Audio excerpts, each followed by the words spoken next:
Tiitlikaitse HC Kehra alustas karikafinaali kodupubliku toetusel üsna särtsakalt ja pääses 6-4 ette, siis tegi aga omakorda serviti 5-1 vahespurdi ja haaras korraks mänguohjad. Pärast seda jätkus võrdne heitlus poole lõpuni, mille Kehra võitis 17-15.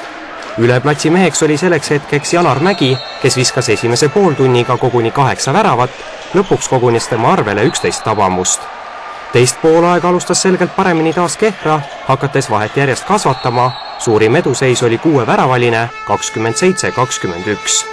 Seejärel suutis serviti küll veel mängu tagasi tulla ja seisu viigistada, kuid lõpp kuulus ikkagi Kehrale ja karikafinaali avakohtumise võit vormistati numbritega 34-31. Suutsime positiivselt üllatada jälle ja ennast kokku võtta, siin on aastaid mängitud neid finaale, et jõudsad noored tulevad ka peale ja suudavadki siin meil praegu 2 A-klassi poissi mängisid siin suurema osa mängust, et küll rohkem kaitses, et said väga hästi hakkama. Ega me ei saanud oma kaitsetegevust toimima ja ma arvan, et kõik te nägite, et ega ka väravahtide töö ei olnud kõige suurepärasem, kuigi teisel poolajal see oluliselt paranes ja oli periood, kus me juba leidsime nagu oma mängu.